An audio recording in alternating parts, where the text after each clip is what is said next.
want to say one thing though. What was mentioned at the State of the City, the mayor said opportunity is a right. So some of us have an opportunity not to be shot dead. That's all right, not to be shot dead. An opportunity to have fair housing. An opportunity to be able to sleep so they don't go crazy. We all have opportunities. It's a right. Let's demand that. Let's everybody demand that. Come on, dude. Give it up for Jerry. Hello. Hello, ladies and gentlemen. Thank y'all for coming today. The funny thing about it is this. I was down at the program that he had this morning at DIA. It's funny to me that they sung the national anthem. They also said the Pledge of Allegiance. The one thing is, with that being said, how about remembering what the U.S. Constitution guarantees us as humans of the United States? Also, you know, the U.S. Constitution started with a preamble. It said, we hold the truth to be self-evident, that all men are created equal, are endowed with certain inalienable rights. Yes. That means God-given rights. For those, we have to take back our rights from the people that we are electing to represent us in the bureaucracy or dictatorship that they are trying to put upon us. We got to do the right thing. If we are humans and we ain't got nowhere else to go, we're not like some of us can pack up and move to the moon or move to Mars. This is the only planet that we are able to live on. So we have to work together in order to get things done. And we have to let our elected officials know that we will not tolerate this any longer. I am a veteran, and I also took an oath at the age of 17 when I joined the U.S. Marine Corps to uphold the U.S. Constitution against all enemies, foreign and domestic. Foreign and domestic. And right now in the United States, especially in a major city, we are having a domestic affair that they are taking away our rights piece by piece by piece. And if we don't come together as a unified family, because we are, at the end of the day, we are all sisters and brothers. I just wanted y'all to know that we can stand here and do nothing, but as all, we need to learn what our U.S. Constitution guarantees us, and that's a right to choose the path that you want. Shelter is not a way of life. That's why they put the E, emergency shelter. That's only because if you come into a dire situation, unforeseen situation, for instance, that you can use that as a stepping ground to get back up. It is not a way of life. And to tell our young kids that if you don't make enough money, you either got to be homeless or you got to live in a shelter, that is the wrong message.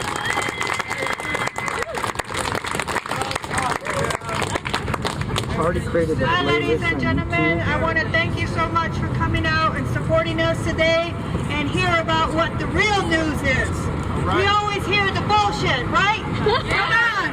We hear the bullshit, right? We hear how Denver's so growing. We got 50,000 jobs unfulfilled and stuff. We got all these beautiful apartments. But then why do we have so many homeless people? And why is it a crime to be homeless?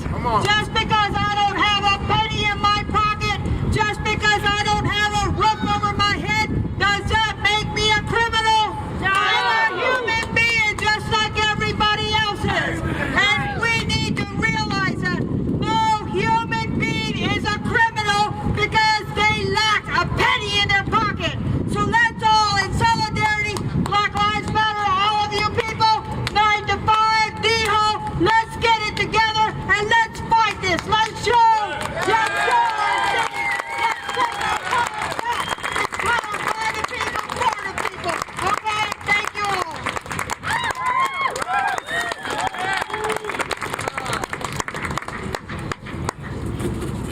Wow, incredible. Thank you so much.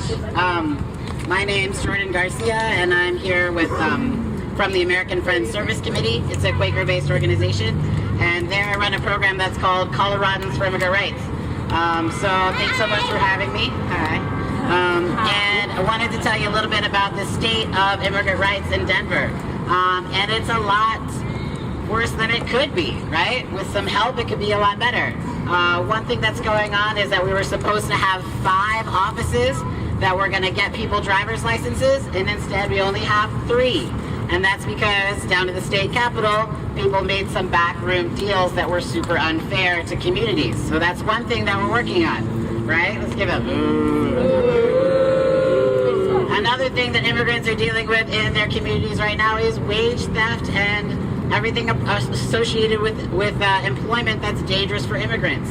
So they're exploited. They lack protection for chemicals. They work in places where they get treated poorly, or they're threatened that they're going to call ICE on them, things like that. That kind of literally wage theft is something they're working on at the state capitol, which is not just Denver, but statewide, would be to try to protect people's wages. Because right now, immigrants' wages are really, really threatened by unscrupulous employers who are willing to just say, hey, yeah, I'll pay you at the end of the day, and then just leave them. Things like that. Let's give a boo for that, too. The last two are connected. I want to talk about the way that the police department colludes with ICE. Come on. Right? With the Immigrations and Customs Enforcement, right? And then what they do is they collude to try to get as many people into detention, and from jail into detention, and then into deportation as quickly as possible. And it's not okay. And it's detrimental to families. It rips apart families. It's way too stressful for kids. We're talking about families being ripped apart. Let's give a boo for that. Not okay, not okay. So detention and deportation is a big thing that we're working on, and one of the ways that we are doing that is that we run a table here in Denver that's called the Not One More table, and that means not one more deportation. And so what we're trying to do is to get families who are dealing with deportation and detention together so they can swap stories and ideas of how to address that for each other's families. So, hey, did you do a GoFundMe? I did. How did that work for you? Hey, did you march from one place to another? How did that work? Things like that. And so that's pretty incredible. So we should do a shout out for those families. There's a lot of other really incredible organizing going on here in Denver, and that's just a part of it. So I encourage you to check that out, and we're really, really proud to be supporters of all of the work that Denver Homeless Out Loud is doing. So thanks for having us again. Oh, you guys can do better than that. Make some noise. Let the mayor hear you. Right now we're going to bring up Julie, Colorado Cross Disabilities Coalition. I always tend to mess that up. This is a dear friend of mine that I just got to meet personally today. Thanks. Let's hear it for Denver Homeless Out Loud. Strong group, tells it like it is, and doesn't make compromises that don't work for most people. So, the state of the city for people with disabilities is not as rosy as you might read or hear from the authorities. We still have fewer than 25% of us with full-time, full-year jobs. Colorado is a state, has about 5 to 10% fewer people getting SSI than the rest of the country because the process is so outrageously horrible. No matter how disabled you are, they'll say, oh, you can work. SSI is $733 a month. Even SSDI, which is higher, is only a little over $1,000. And aid to the needy disabled, which is what a lot of people who are homeless live on, and that's for people who can't work, who don't have SSI, is less than $200 a month. How does that jive with rents that are over $1,000? Does the math work? Okay. I read this State of the City address, and you know, it's great that one person who had a health issue, whose family member had a health issue, who lost her job and then lost her home, got some kind of counseling about how to manage money. Is there anyone here who needs counseling about how to manage money? Or is the problem that people just don't have enough to live on? Yeah, I got a problem with managing money. Well, there's 11 centers in Denver to help you manage money. But how about people who need money to manage? That's what the bigger problem is money to manage. And that's great that one person he mentioned got a job, but what about everyone else? What about providing services before someone loses their home? Come on. That makes it a lot easier. we talk about the road home, and I think the road to nowhere is a little more accurate, because what about housing first, where we're supposed to give people housing and not put a whole bunch of bureaucratic rules that no one could possibly follow in the way? Right. We need housing first. Housing first. Housing first, and that means housing first with no loopholes, no roadblocks, no bureaucracy. That's what housing first means, and that's what we need to get together and demand.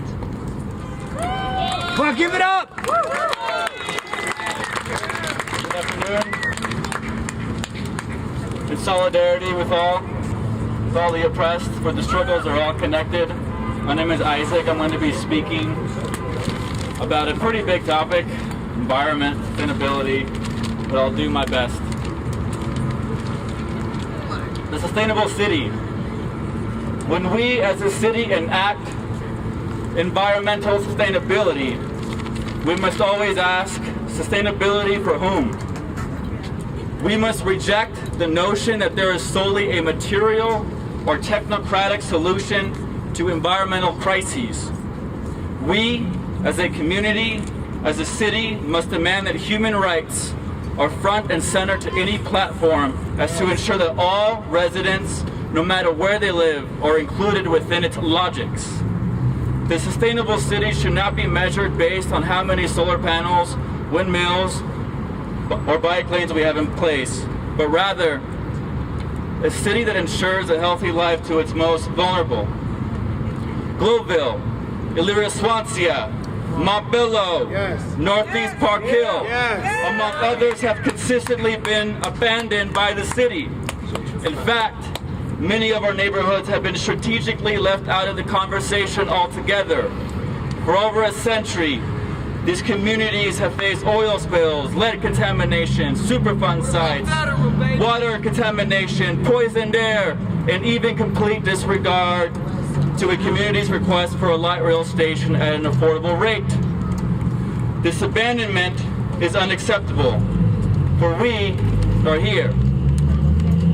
Recognizing the environmental crisis of climate change for what it is, violence, and that communities of color, comunidades indígenas, are on the front lines of this violence, we must demand an immediate shutdown of Suncor oil refinery, Cherokee coal plant, and all fracking wells within the states. Because environmental contaminants do not recognize city borders. The city of Denver must lead this effort to ensure a truly sustainable city. Onward, unidos, juntos. Thank you. We're going to bring up Sky now. Come on, Sky. Give it up, guys. Make some noise. Make some noise. Come on.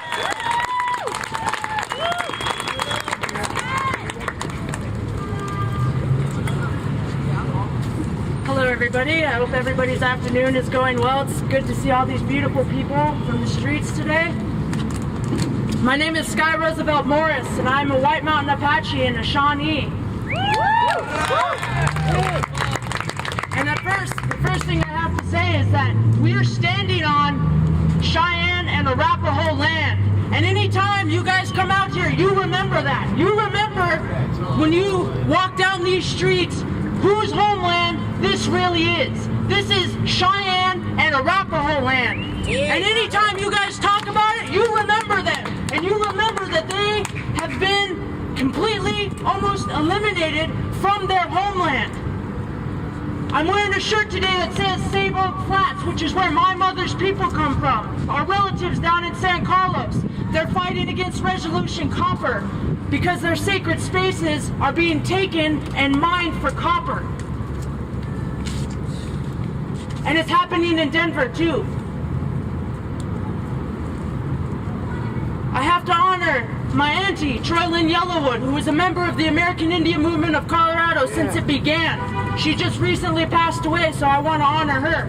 And one of our attorneys, Michael Gallegos, was also revolutionary, and she represented us countless times for Columbus Day. And that's some of the things I want to address today about the city of Denver and the racist history that continues to be perpetuated by the people in these buildings. Columbus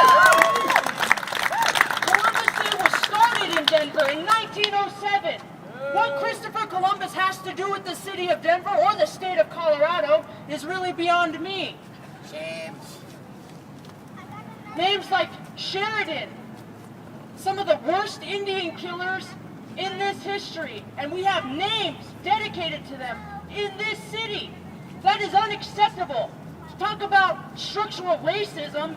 This whole city is based on structural racism and the displacement of indigenous peoples. And the fight is still going. Those people, those courageous people standing across the street from us right now, they're in the fight for their lives against structural violence. And it's important that each and every one of us remembers that, and we stand with them in any way we see fit, to the best of our abilities.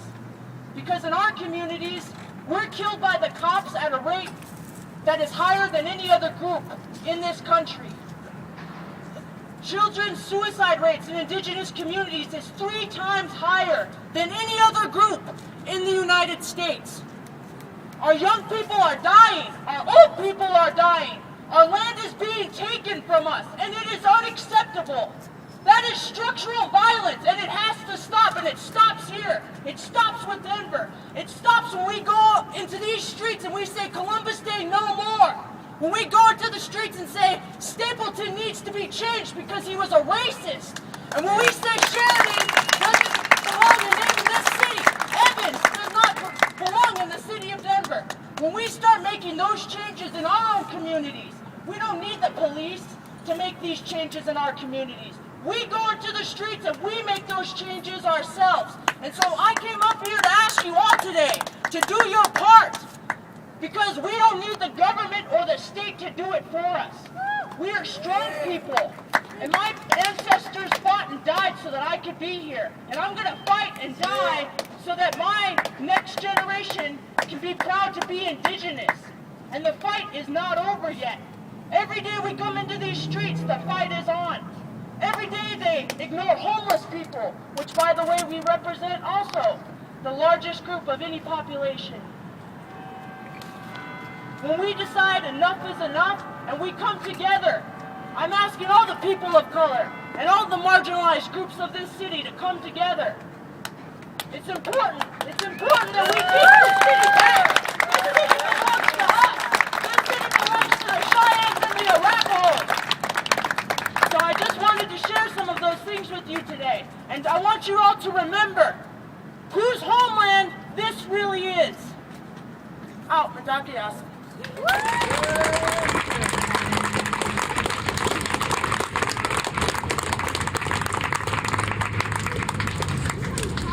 Good afternoon, everyone. My name is Jamoki Emery Brown.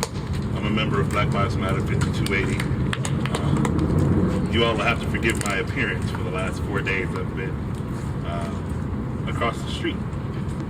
We, members of BLM 5280, have made a commitment to stay out here for the next, for 135 hours total. That's 135 hours for 135 black deaths, black murders at the hand of police, just this year alone. Keep in mind that there are countries that have less than 10 deaths total for their entire population in a year. And just the black community has experienced 135, and the year isn't even over yet. You'll have to forgive me. I've heard a lot of really great and impassioned speeches this afternoon, but I'm feeling rather low energy. I'm feeling rather tired. And it's not just because I've been sleeping on the street for the last week. Many of you all have slept on the street a lot longer than I have. Much longer than I have. I'm tired because our communities here, right here in Denver, are under attack all the time. We stand right here on land that was stolen. We stand right here 2 blocks away from an overcrowded jailhouse where 60% of the people who are currently housed there haven't been convicted of a crime. They're there because they can't pay bail. I'm tired because here in Denver, I don't know another black man, I haven't met one yet, that hasn't been harassed or jailed by the police. I'm tired. I'm tired. I'm tired because, as it's been said already, that all of these issues are intertwined. Police brutality is simply a symptom of a much larger issue.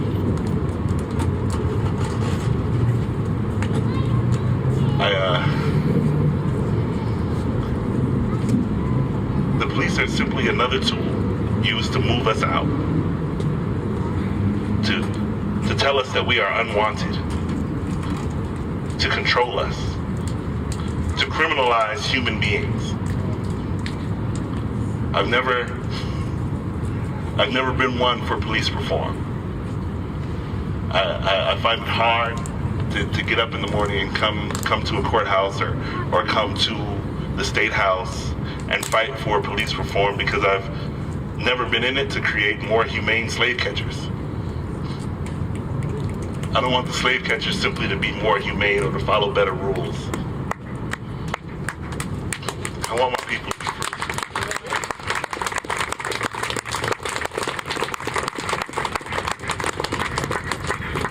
Let's get free. Black Lives Matter.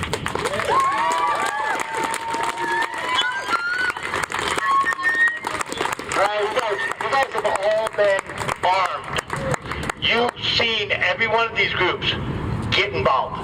If you're not involved with one of these groups, two of these groups, three of these groups, get involved. I see a lot of faces that I know. Some of these faces I don't know. If you don't know some of these people, find some of these people that were up here speaking. You need to find them. You need to get involved. We need to take this back. This is our city. This is we're the people. We need to take it back. Yeah.